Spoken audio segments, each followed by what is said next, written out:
AKA never assume anything. And I think as a leader, that's the first premise of no matter what you're doing, you can never assume anything. And so in our culture, it's nah. And I say it during the game, I say it whenever, I say it in my office. Nah. I say it to our staff, right? Because we think we already know everything. And it just becomes commonplace. Number one, never assume anything. Never assume anything. That's foundation number one. Number two, everything matters, right? And this is what I think. I think leadership, and pardon my writing, I understand it's an acquired taste. Leadership is influence. That's it. Quit writing 300-page books about leadership. Write that. That's what leadership is. This is what culture is. Culture is habits. Another word for habits, practices. What are your practices? What are your habits? And whatever it is that you're doing in leadership, you're influencing. It may be good, it may be bad. And whatever it is that you do on a daily basis, your practices, your habits, that's your culture. That's it. That's the book. That's the book. Quit buying the books. That's what it is. That's what it says. Three things. Everybody straight on it? Never assume anything. Everything matters. Words we use, whatever that is. That's the first part. Here's the next part. You guys know this. This is in one of those old-timey leadership books. The 3 dimensions of human performance. Everybody know them?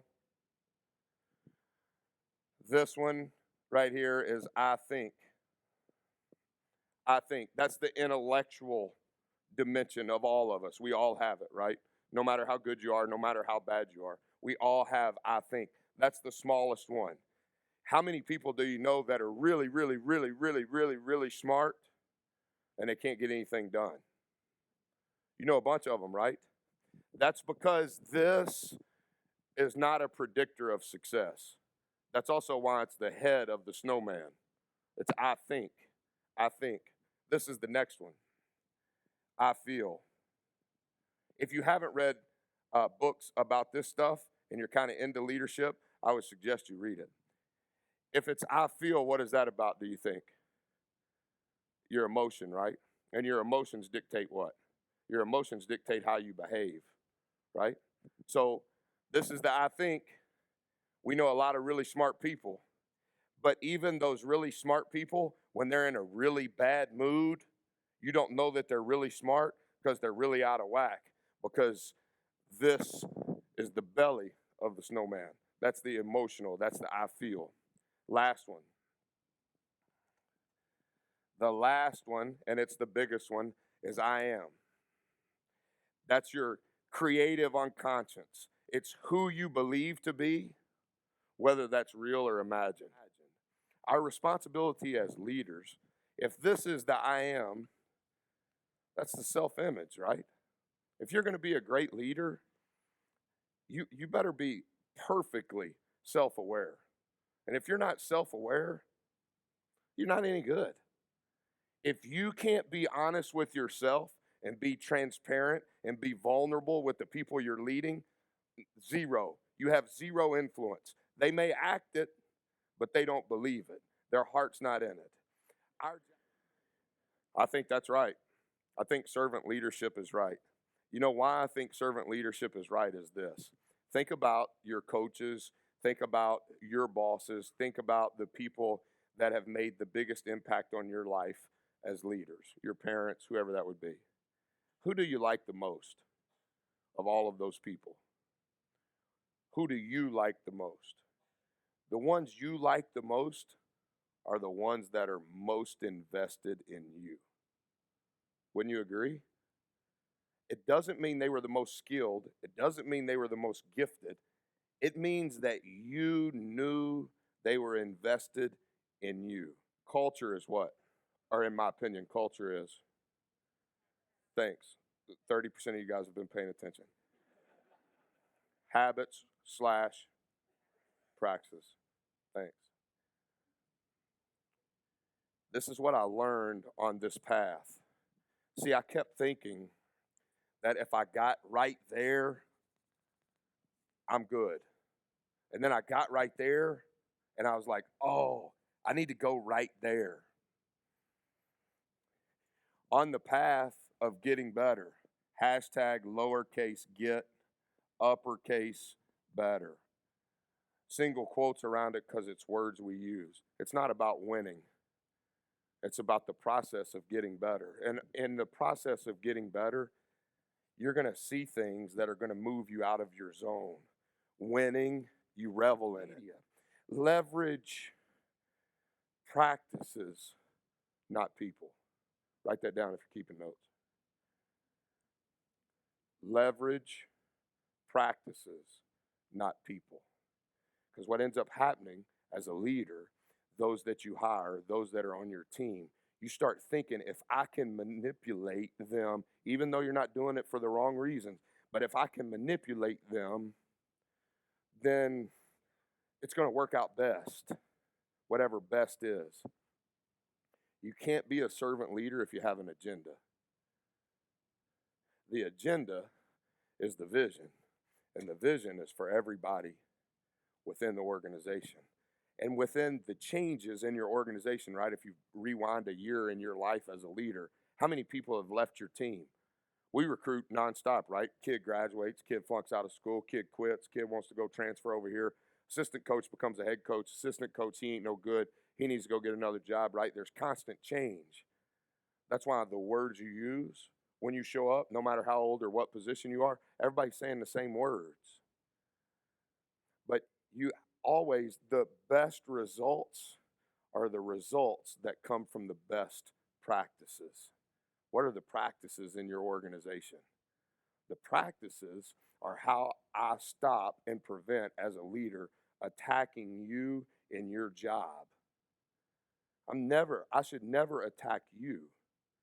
What I should attack are the practices. How can I help you because you have ownership in our group?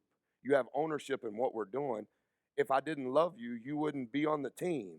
I love you. You're on our team. So I need to help you get better. So in order to get better, we have to change and look at the practices. Last, anticipation.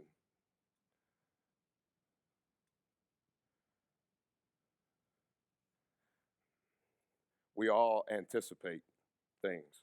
You're anticipating your vacation this summer. You're anticipating your upcoming wedding. You're anticipating the promotion at your job. We're all anticipating, right? Anticipation runs off energy.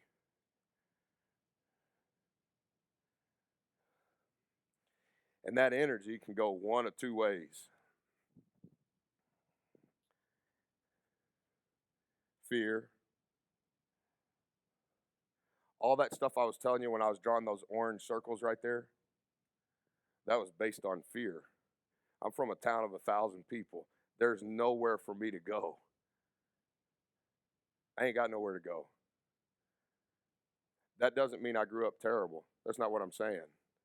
But my whole career, I started as a junior college manager. I ain't got no place to go. This has to work. Bad emotion is bad. It's energy, right? Emotion is energy.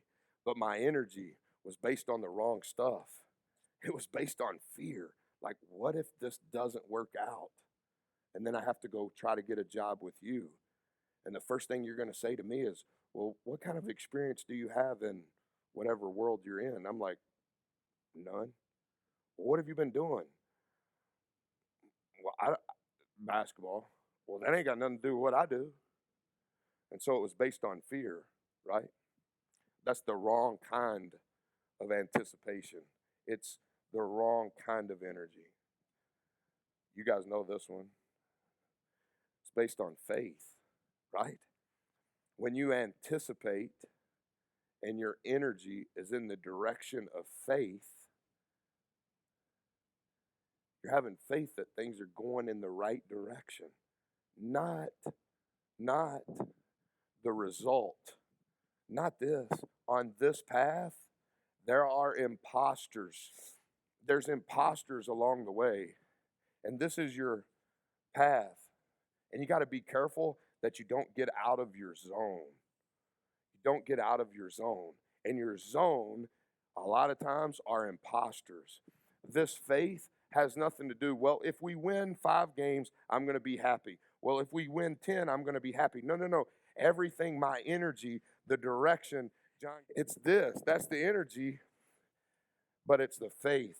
So I tell our guys all the time, I want you to have great energy. And if you're a leader with no energy, you're garbage. And if your answer is, well, it's not my personality, then get another job. Because if you don't have great energy, those people that you're leading, those that you have influence on, those that are following you, they're not anticipating anything. Like, no, I'm going to work. You've probably had those jobs, right? You've probably had those bosses. They think it's all about them. We've already addressed that. But then it's like, man, you don't fire me up. I don't see any fire burning in your eyes like you're excited about what we're doing today. Tell our guys all the time, I don't care how good you are, I don't care what position you are. Energy comes from your anticipation. You know what happens when you have great energy and your energy is driven faith, not fear? You know what ends up happening is you're excited. When you have great energy and you're anticipating, you realize that your fuel is burning on something different. You look at the greatest companies, no matter your genre, the greatest companies, their fuel was something different. I read all that stuff about all this creative jargon, and I'm like, ain't nothing new under the sun. So quit trying to mold it and fashion it as if this is some new groundbreaking stuff. People are people. And there were a lot here before any of us got here, and there's going to be a lot here when any of us leave. But the best leaders are the ones that are always going, what's next? Their energy, their anticipation, what's next? What's next? What's next? Because on the path of getting better, there is no stop. There is no stop. There is no finish line, not to steal from Nike. There is no finish line. It's just keep going. It's just keep going. When you, wherever you live, if you're here tomorrow, when you go to bed tonight, wherever it is that you sleep tonight, are you thinking, is it your nature? Is your habit, what's next? What's next? What's next? Because no matter what you're doing, those are the best ones.